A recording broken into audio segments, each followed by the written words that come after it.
Hi, how's it going? This is Resident of Collinwood for YouTube. I'm here to continue my read-along review of To Benight and Beguile.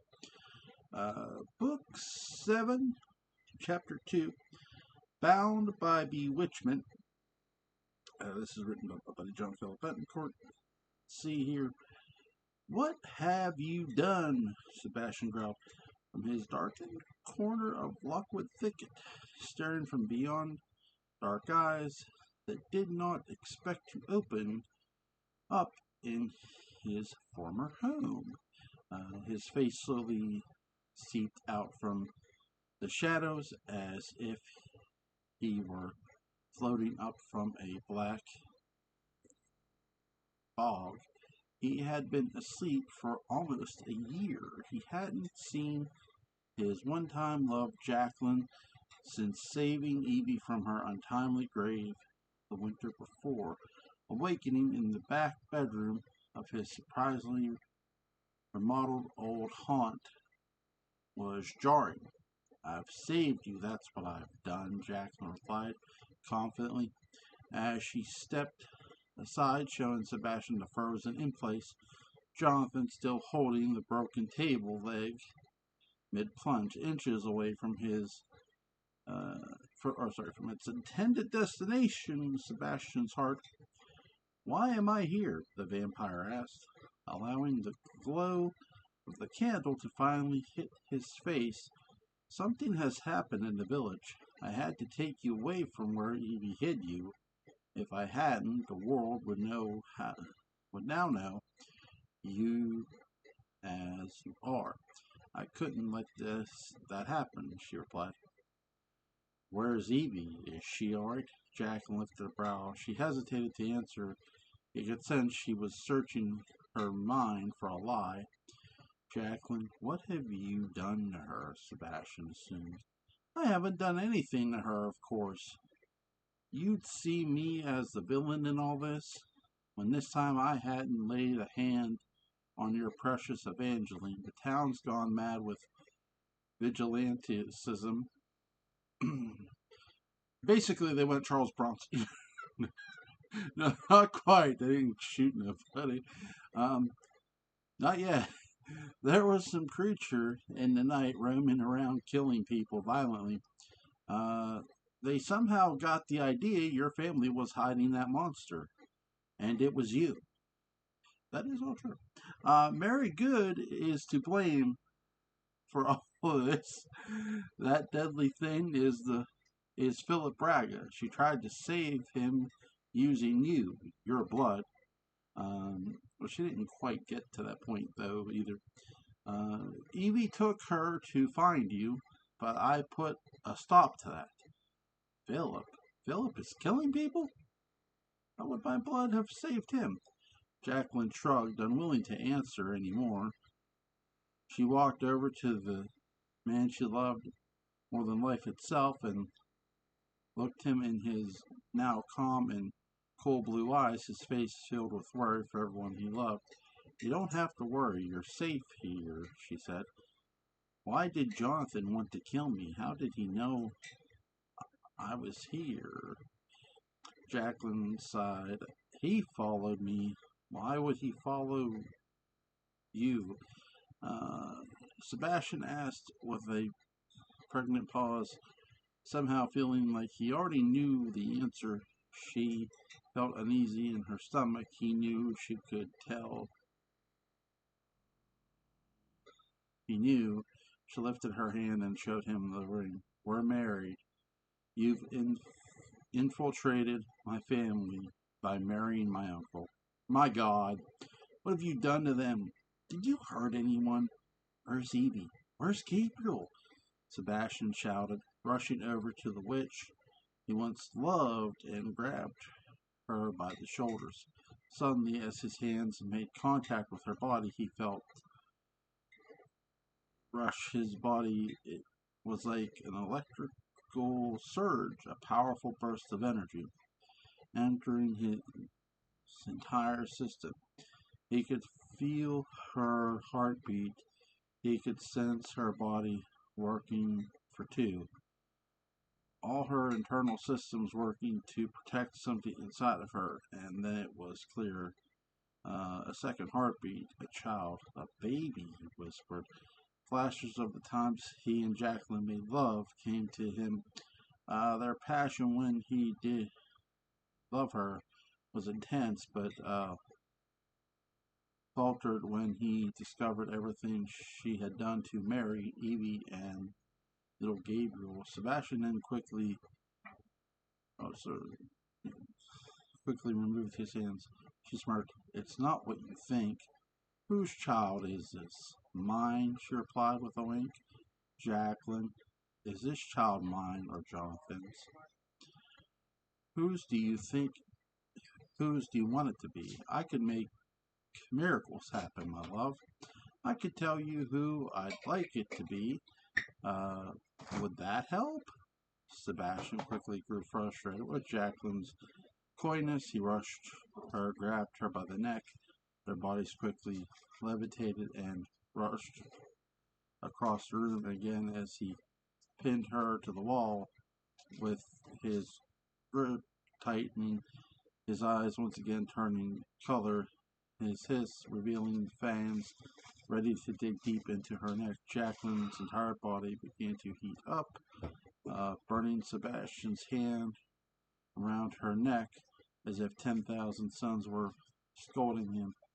He bounced off of her, and she fell to the floor in a smoky heap.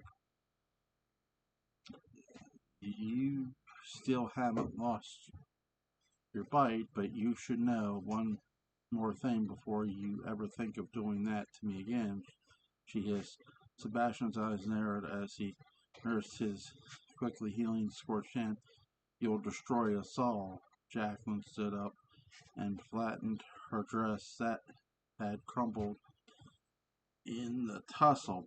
I'm only trying to do what's best for me and my child. Don't you see that? Jonathan was my only way to keep myself from death. Sebastian, you were gone, nowhere to be found. Evie selfishly hid you away in a place I'd never find you. I had no one. No one. I had to have protection. And the lords are the most powerful people here. Their money, their home, their everything would protect me and your child from whatever came for me. Sebastian stood there stunned. My child, I don't believe you. You lie. You're always lying. It's true, she replied. We conceived him, Sebastian, just before you abandoned me to save Evie. I had no choice but to find a way to keep myself out of danger and marry Jonathan to save this child. Mary would have exposed me when our covenant collapsed, and we all know Evie was hell-bent on finding me and destroying me for what I had done to Gabriel, and of course what I did to her, she added with a brow lifted, referencing how she buried Evie alive and was partially responsible for Gabriel's deafness. Mary tried to help you, Sebastian reminded her of the time when Jacqueline first came to town, and Mary took her in. Jacqueline shrugged again. It seems fate had other plans. Other plans, Sebastian asked, feeling the danger now more than ever in his veins. Mary is the one who was exposed. Exposed? What do you mean? Tell me, Sebastian pushed. Sebastian, Mary needed you to save Philip. She sought out Evie, who knew where you were, because she told everyone that you saved her. The entire island was shocked because they all believe you've been dead all this time. They went after you, Sebastian. They wanted to find your hidden body and kill you. Mary, Evie, and even the good sailor Matthew Winterbourne all got caught up at the cove where Evie had hidden you. Luckily for them, the villagers opened the casket, but I had gotten there first and transported you here. I would never let them take the father of my child from me. Unfortunately, Evie, Mary, and Matthew were trapped. The villagers saw Mary use her powers. and they've been arrested and accused of witchcraft. But you're safe. That's what's important. I saved you. No one will ever take you from me again. No, no, that isn't right. I was supposed to finally find peace, and Evie was supposed to move on with her life and raise our son. This is all wrong. I have to help them. What about us? What about our child? She shouted. I. How can I believe a woman like you? This child can't be mine. It must be my Uncle Jonathan's. Jacqueline's blood as lava. Felt hot as lava. How dare you deny their child, that this child is yours, she said, her voice failing into deeper, darker tones. Sebastian rolled his eyes. He wouldn't believe the witch who'd done so much harm in the past. He turned and bolted for the door, but Jacqueline swung her arms around herself as if to enter into a hug, and she vanished into a puff of smoke, reappearing out of thin air directly in front of Sebastian, blocking his exit. Jen touched his face with her hand and froze Sebastian still. Tis, tis, tis, she said, walking slowly toward him. I saved you now twice from making terrible mistakes. Sebastian was frozen, but his eyes were moving and following Jacqueline as she circled his stiff body. She ran her hand over his round shoulders and down his spine and over his backside. She ran her arm up his side and over his back and under his jaw until she was again facing him. I'm not totally evil, you know, she said with a whispery, sultry voice. I do see why you're so concerned after all.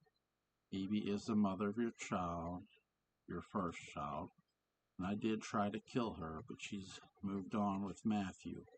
Both decided that was the best for her to move on past you, and now I am carrying your baby, your sweet new baby. Again, I can see you are very concerned, so in good faith, there could be something I can do to help. Sebastian's eyes watered. A single tear fell. Now, now, my love, don't cry. I can try and fix things, she whispered, and she wiped his tear for a price.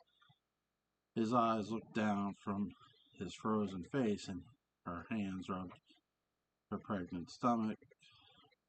You stay with us forever, and I'll do what I can to save Evie and Matthew. Mary, on the other hand, is a lost cause. They saw her use her powers. I can't fix what they've seen. But if you agree to remain with me here with me, I will do what I can to help get Evie and Matthew free. Sebastian tried to speak, but he couldn't. Jacqueline snapped her fingers, and his mouth was able to talk. She asked him again if he'd agree. Sebastian said one word. Agree. Jacqueline was elated. She snapped again, and flames on candles burst on a light on their own. The fire quickly ignited in the earth across from them, also on its own. The deal was done. Jacqueline hugged Sebastian tightly, frozen in place, and kissed his lips forever, she whispered. Sebastian's eyes then locked towards his Uncle Jonathan Devaney, who was still frozen in time with his arms up, the stake still tightly gripped in his hands above his head. The vampire wondered how the two of them would get out of Jacqueline's clutches. Bound, one bound by her to her by law, the other by the laws of the shadow world, a place no one could ever understand but she and Sebastian. Sebastian was trapped by the witch who once held his heart, and now her plan to keep Sebastian as her own would be the only way to save them all from certain destruction. Standing over the bed, the frozen Jonathan had no ability to speak, but he heard every single word. Later that day, Fatima Braga scurried around her small cottage in the village in between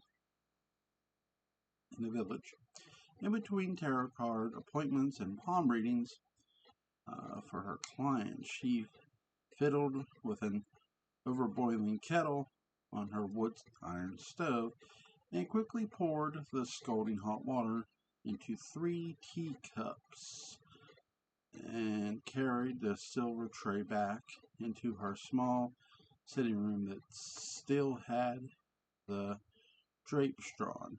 This room, a private one away from the prying eyes of her clients, was just as busy. Sitting on the fluffy love seat awaiting the tea was Welsh Port's parish priest, Father Donovan Ryan, and Fatima's son, Philip. Philip's wound was healing nicely from the late Gregory Rains gunshot. He still had soreness and some home-done stitching to contend with, but his estranged mother had kept him healthy and alive. All this would have been such a normal reunion if not for the fact that Philip was still affected by his lichenism and awaited terrifyingly for another full moon. Father Ryan took his tea and carefully looked over a small hand calendar he brought with him from the rectory at St. Catherine's. Sister Mary Paula had this in on one of her desks. She marks down some various important feast days. I counted, and from the last full moon, these are about 28 days to the next, Father Ryan informed them. That's about a month or so to figure all this out, Philip said. The longer we wait around here, the more danger. Mary and the children are away from me. I have to find Sebastian myself. If Mary is right, and he and I are still linked, and he can save me, and I can save Mary and the others. Philip, there may be no saving Maria, Fatima said to Philip, shocked. The villagers have already decided that she is what they say she is. It's like a disease of the mind. The mob's mentality. They are out for blood. Philip, she added, using the Portuguese word for son. Stop that. Stop trying to mother me. You had your chance and you gave it up, Philip snapped.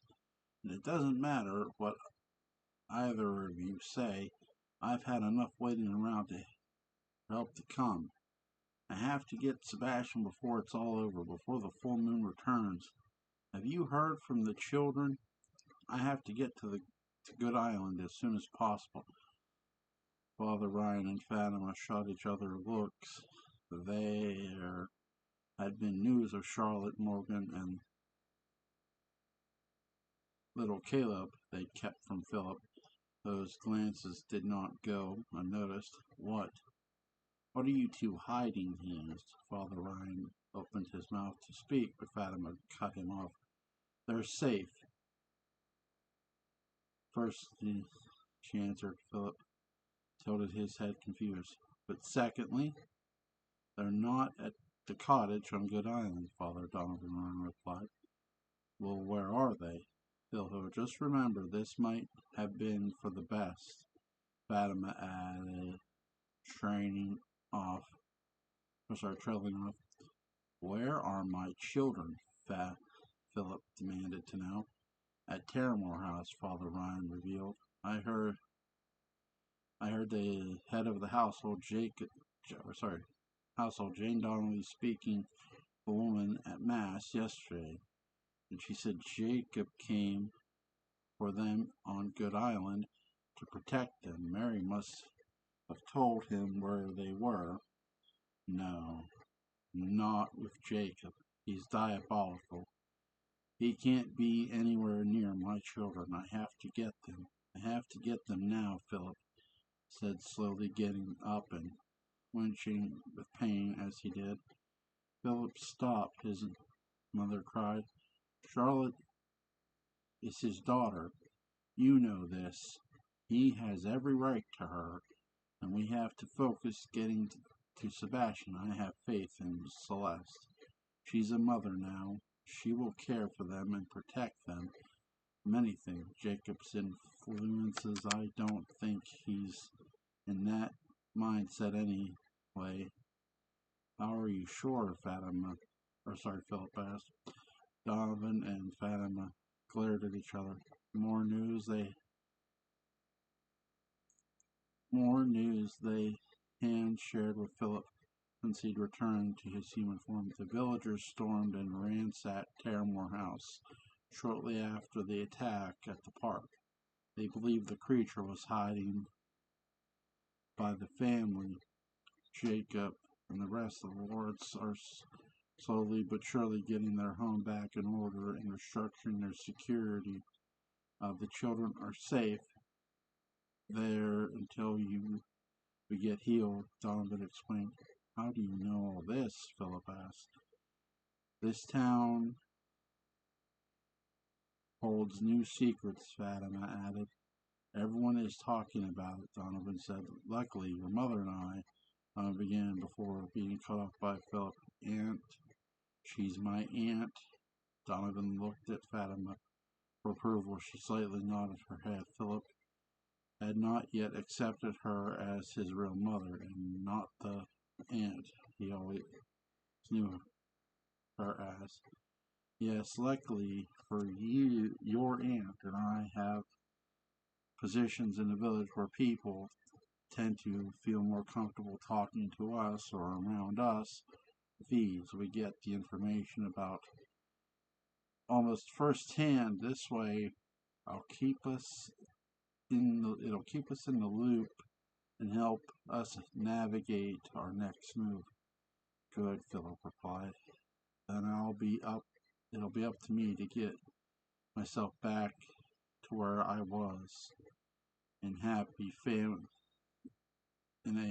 family with a new wife and our children. I'm going to find Sebastian, and he'll help me. He owes me this. My blood saved his life, even though it was used to create that ghastly version of himself.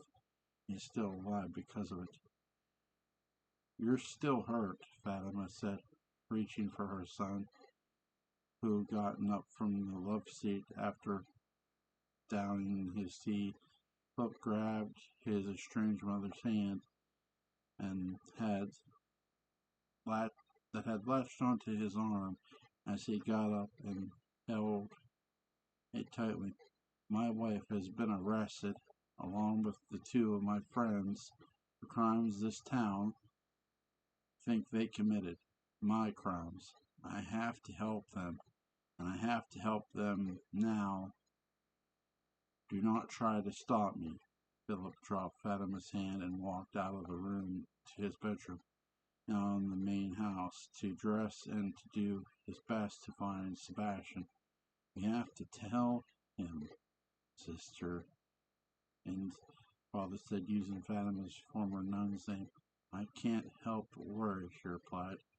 Donovan agreed. This nightmare feels like it's only just beginning. Fatima looked toward an open doorway into the parlor and, following her instincts, and went inside. In the parlor, at a small round table with a blood-red tablecloth with golden fringe dangling over Chinese carpet, was Fatima nearly stacked tarot cards facing down.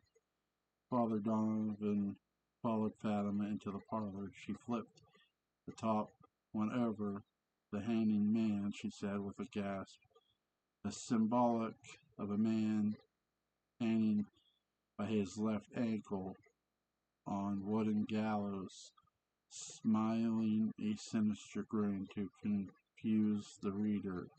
But Fatima was not confused. She knew it meant the end of a trial, the search of knowledge gone awry, the end of a long inquisition bought by deceptive means. Ends no, Fatima said, always a religious skeptic. She turned back to the priest and crossed herself. God help us.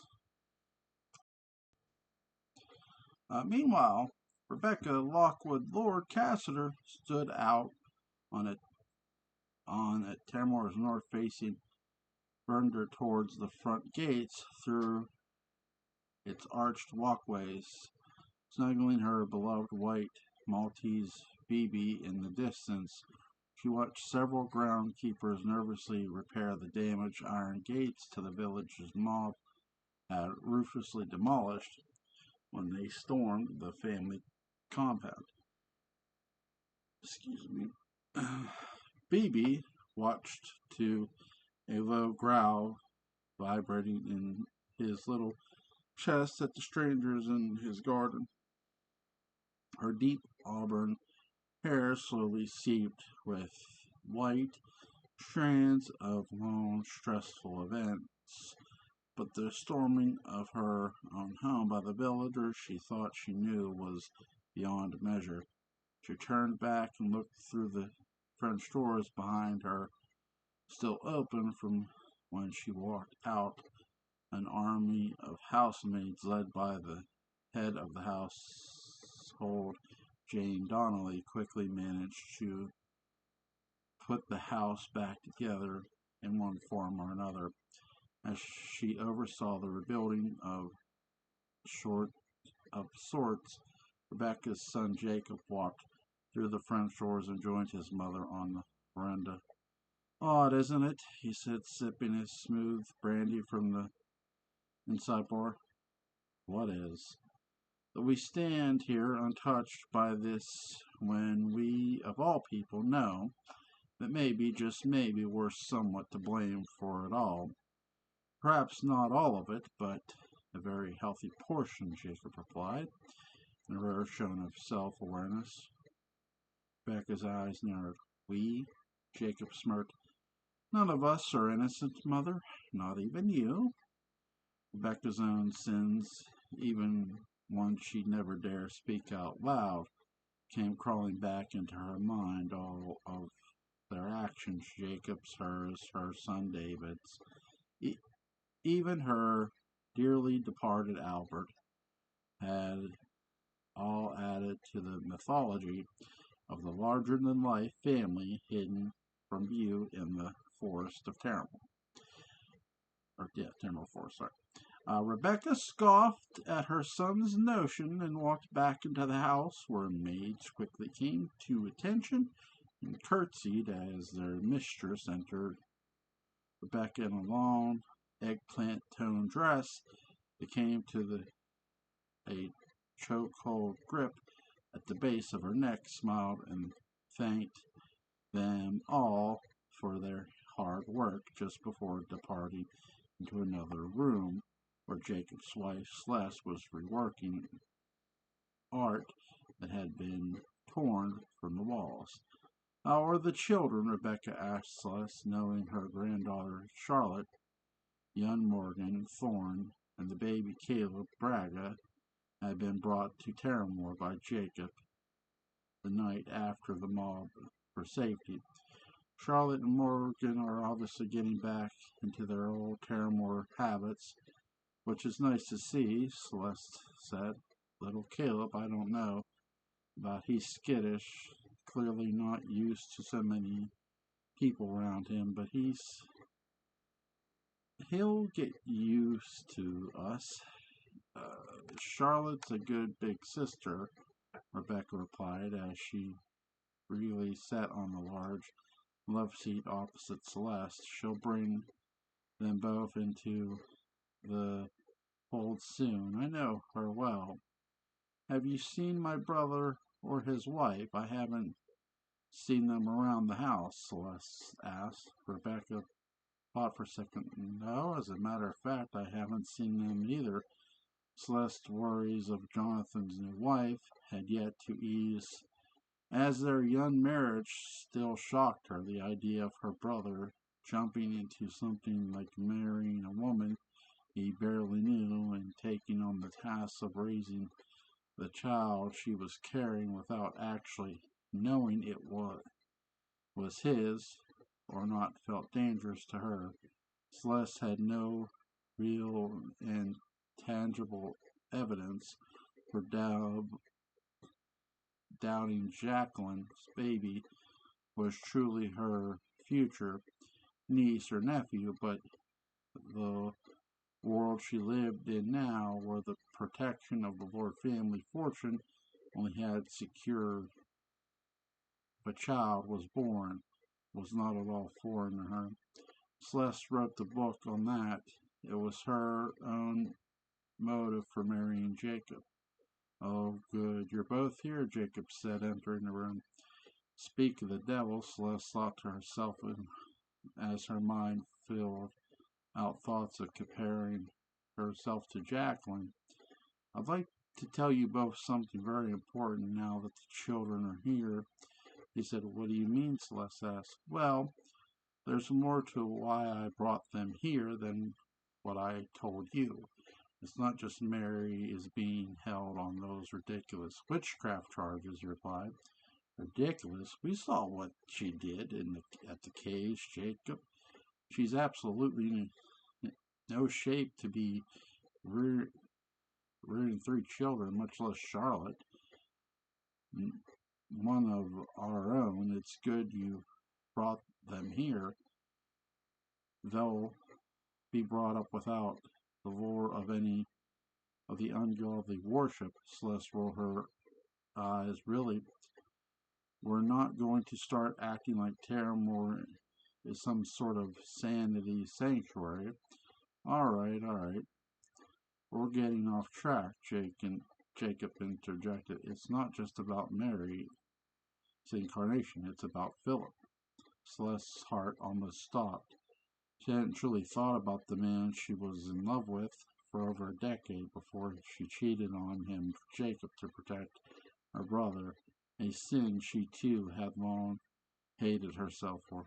Philip? Celeste asked, with Rebecca's eyes darting to her daughter-in-law, as if to catch any twinkle of love still left for the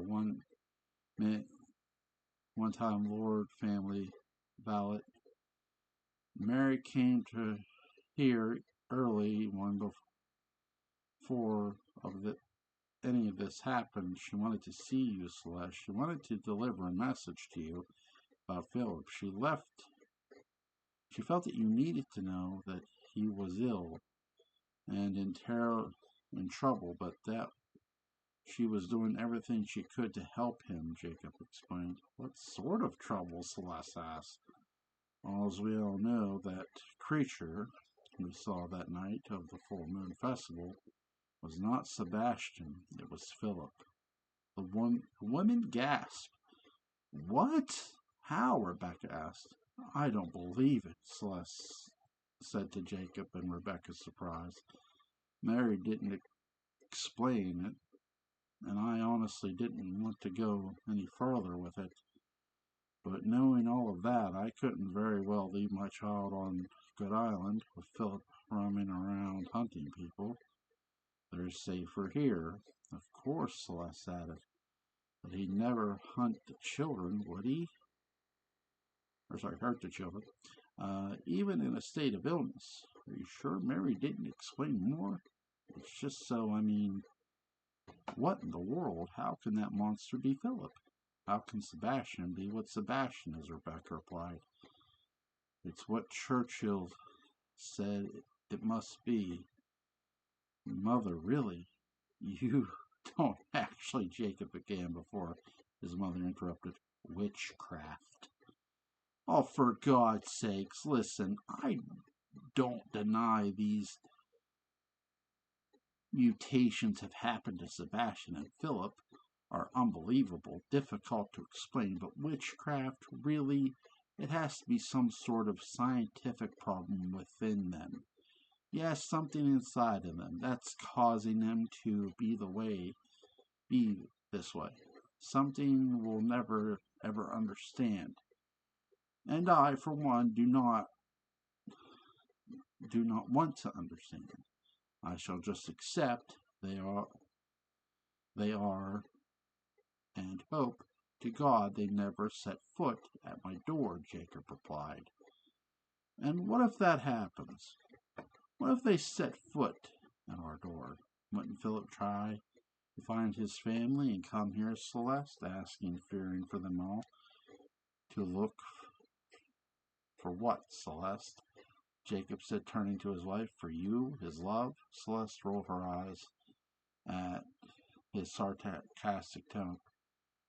That's been long over, you know it, she replied, lifting her left hand for a gentle diamond wedding ring that weighed down the truth. Is we just don't know what to expect if he come here for the children, she clarified. They all stood there in the beat of silence. If Terramore was truly the safest place on the island, seeing as if it only took a mob minutes to tear down the iron front gates and break through the front door, a creature as giant and vicious as whatever Philip was could do it in a shorter time. We'll just have to put more measures in place to barricade the house in a different way, Rebecca said. Shall we entomb ourselves, Mother?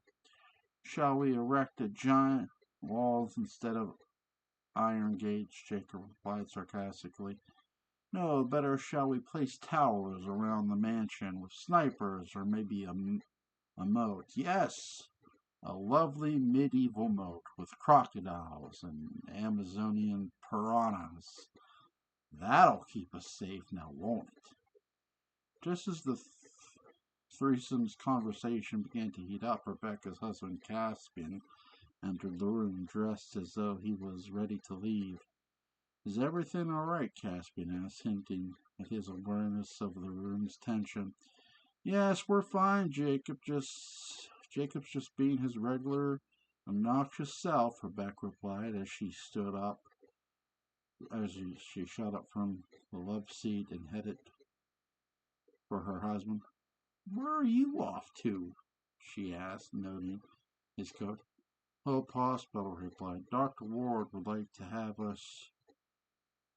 have a checkup with me after I hit my head at the caves.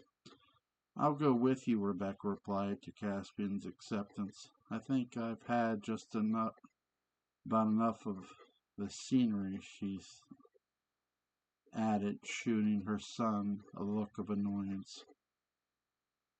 Once the castadors had cleared the room, Celeste took it on herself to wonder where Jacob's head really was. She slowly made her way to him where he now sat, replacing his mother on the love seat, his brandy now sitting on the side table, its amber tone matching Celeste's own gorgeous skin. You don't really think Mary is innocent of what they say she is, do you? Rebecca told me what you all saw at the caves. How could she not be what they said she was? She killed one of the mayor's aides with her powers or whatever you call them. Celeste, if I say that I believe Mary is what I say she is, then I believe what they say Evie and Matthew are too. No one really knows what we saw that night. Maybe it was lightning. There is a large opening at the top of those caves. Perhaps some lightning came at the exact time and did what it did. I don't know, Jacob said, protecting Mary. Lightning, Celeste said, clearly skeptical of her husband's account. Jacob decided to change his tactic. If I believe Mary and Matthew and Evie are witches, then I have to believe what Philip is. I have to believe what Sebastian is. I have to believe in things that I have no explanation and no real understanding. And that is not the person I am. I know the day is the day, and the night is the night. There is no in between, Jacob replied. There is dawn and there is dusk, Celeste shot back. That is an in between, Jacob smiled.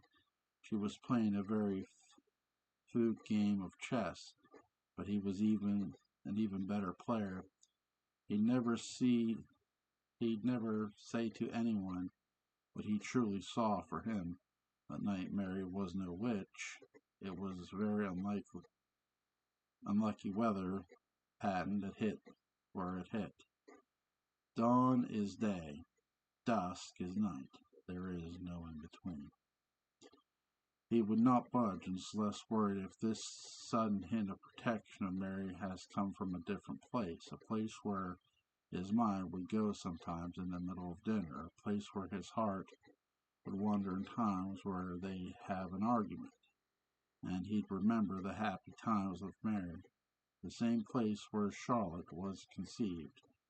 Celeste worried that could be a crack in her security, and his devotion to her could be devotion suddenly switched back to Mary, the mother of his firstborn child, in her time of need. Outside of the village hall, the sun had dipped, casting the evening shadows over town.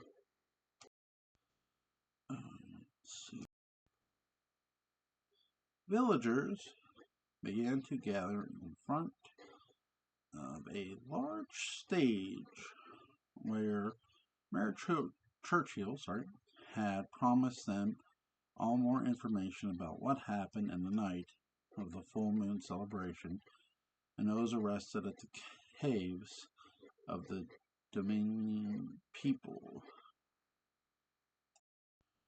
Okay. Around the perimeter of the wooden stage, large gas lamps had been set up, allowing the entire area to boom in a glow of yellow light as night overwhelmed the sky above. Inside Village Hall, the accused, Mary, Evie, and Matthew, stood together with their hands tied at the wrist behind 4 guards. Matthew stood close to Evie, his pink finger interlocking with hers, a small gesture of protection even when he could not promise it. Tonight I think I die, Mary said. No, Evie replied. They won't. This is some kind of show. Churchill knows his accusations are groundless. Witchcraft. He can't prove anything like that. He'd have to make everyone believe in ghosts and zombies and vampires, Mary replied, cutting Evie off. Evie did not respond. Shh, Matthew said, they're coming. Bring them out, Timothy Churchill ordered as 3 of the 4 guards grabbed one of the accused, falling the 4th behind Churchill and his new aide, Nathan Kramer, out of the waiting crowd. Under the dusk sky, the crowd began to shout at the accused as each was placed center stage behind the mayor and his microphone. Baxter Murphy slithered in the crowd with pen and paper, ready to record every word he could as the mayor spoke. Witches, shouted the men in the crowd. Hang them! Hang them now!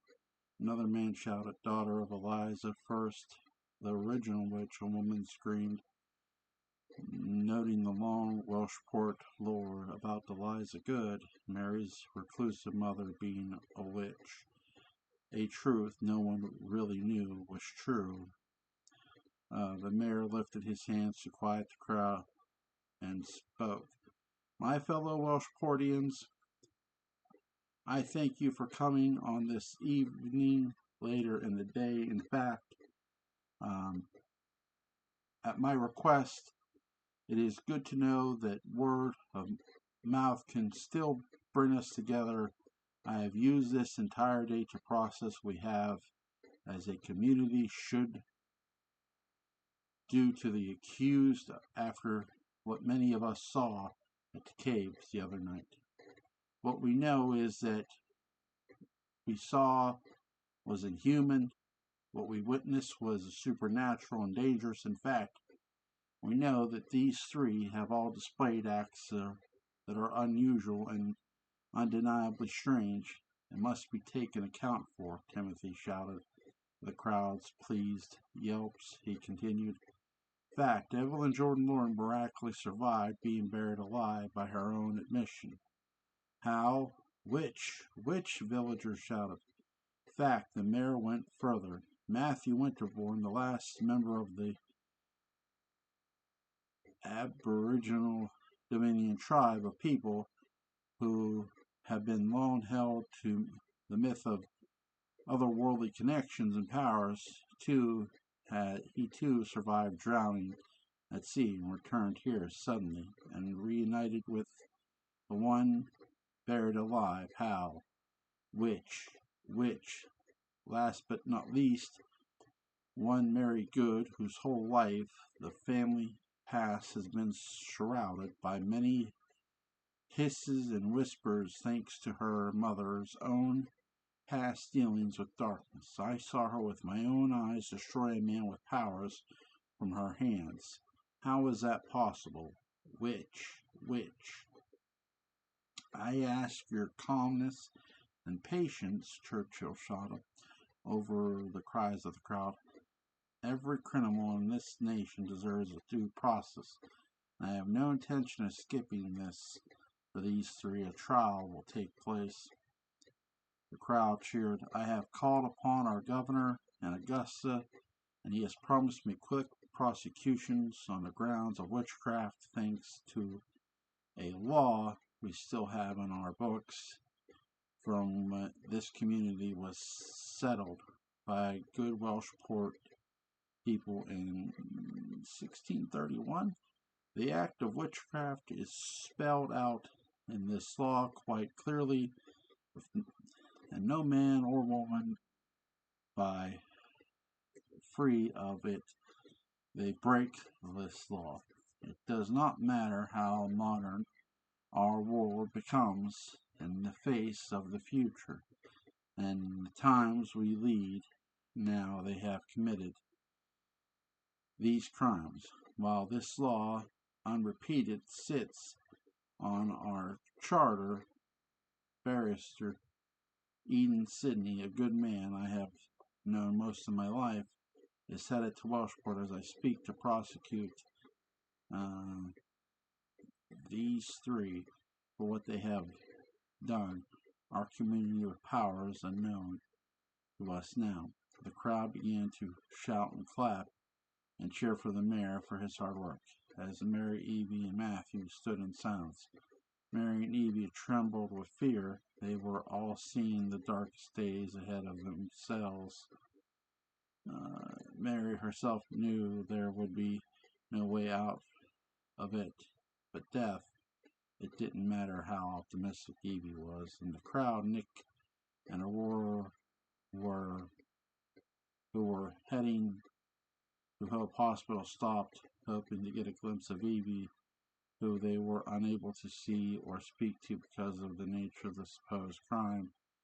This is insane. They cannot truly believe all of this, Aurora said, tears welling in her eyes. Nick seemed panicked and helpless, seeing his sister on stage shaking like a leaf, cuddling herself next to Matthew for warmth. She's terrified. She utterly terrified, he said for his sister. A trial as it. This is Salem. They're all insane, Aurora whispered. We have to do something. What can we do? Nick asked Aurora's silence. Lear. She suddenly remembered. Rebecca's nephew is a lawyer. We'll get him to help defend them against this stupid law. He seems like a good lawyer. He's the one that got Gabriel taken away. Evie will never want to be defended by him, Nick recalled. He's all we've got, honey. Evie was just have to swallow her pride for now. I don't like him either, but what can we do? They need help, and if anyone can worm their way out of the laws of the books, it's the Lord family lawyer, Aurora replied. Nick sighed. You don't really think the whole town believes in this hocus pocus, do you? The voice came from behind Aurora and Nick. Baxter Murphy emerged from the several people behind him. Aurora's face tightened. Get away from us, she said. This is practically all your fault, Nick added. I wouldn't go that far, Baxter replied. We know what you did. We know you sent your sister to work at Terramore to leak private family information into the papers. This is your fault. Look around you. You made this. This is your story come alive, Aurora shouted back. You're right, Cora was my mole, but I had no idea the entire town would lose their minds, Miss Jordan. No, in fact, I thought people would have run me out of town by the end of the month. This is just beyond my control. Nick was sick of Baxter's smug face. He stepped up to him. They were practically nose to nose. Now they could feel each other's breath. I fucking can't wait until you finally get what's coming to you, Nick said. His jaw tight and his hands balled in a fist. Baxter lifted a brow. His eyes turned down to his fist. Inside village, Hail Mary, Evie, and Matthew was locked in a small cell together. Churchill rushed past with his aide. Nathan, together they scurried into his office, locked the door behind them. Sir, Nathan said, his eyes wide with shock. Eden Sidney? When did he agree to come here, and what law is this that you've cited? The aide asked, knowing Churchill had once again lied to the public. Now, don't get your knickers in a twist, Nathan. I'll get on it as soon as I can. Eden is a good friend of mine from the law school. He'd jump at the chance for this case. I'll personally call him in the morning. And you can find the law in any of the city's charters. For some reason over the years, not a single time since the charter was revised and amended that the law taken off. It's perfect. Sir, there is no judge in the land that will even entertain this trial. You know this. And you told everyone Mr. Sidney was on his way. And he will be, son. He will be, you'll see. Back outside, the crowd began to dispense, but Nick and Baxter's contentious conversation was only heating up. Relax, Baxter said as Nick was getting very close to punching him square in the nose. Aurora pulled him back. Come on, Nick. We have to get to Ashia. Aurora reminded him of their original task. You wanted a story, didn't you? Nick shouted as he walked away with his mother. Look around you, Baxter. You have your story.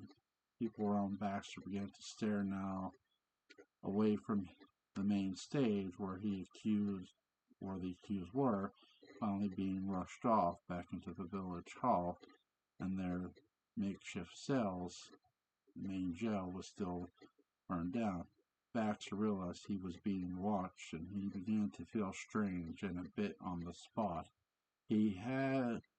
Had he truly created this chaos himself just so that he could have something to write about? He told himself this was not of his making. He couldn't have been all of his stories in the paper. This was inevitable. The outcome would have happened regardless of what he wrote in the glove. At least that's what he was telling himself, to save himself from accountability. But the truth was his column. He wanted chaos. He craved pandemonium, and he got it. But at what cost? Really, really good. So, Evie, Matthew, and Mary are going to stand trial, so it appears. You have Jacqueline, who has made a deal with Jacob, and Jacob has agreed to that. Or sorry, Jacob. Sebastian has made a deal with Sebastian, and Sebastian has agreed with that deal. Aurora and Nick are going to try to convince the Lear, the Lord family lawyer, to defend Mary and Evie and Matthew. Uh,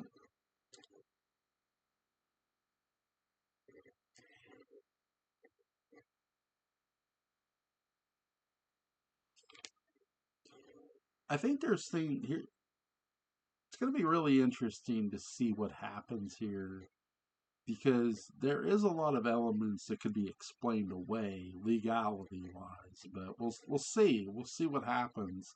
Mary, no, Mary, you can't really explain Mary, other than witchcraft. But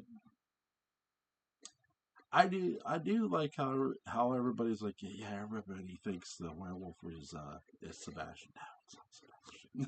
Other than the people who Fatima Braga, Philip, and the priest, that they know better. They know better. And now Jacob's saying, "Oh, come on, we know the werewolf is Philip." And even she's like, "There's no, that can't be." Celeste's like, "No, that can't be true." So we'll see. I am curious.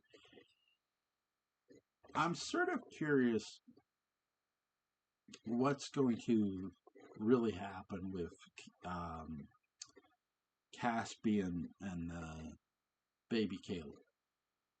Because I sort of wonder if there's going to be a return of the evil entity that was in Caspian at all. Whether it's through Caspian, goes into Caspian or somebody else. I'm not saying that'll happen. I'm just curious if it will. We'll see. We'll see. Link to Benight and Beguile is going to be the description box. Go check it out, guys. Really, really good. Have a good day. Or good night.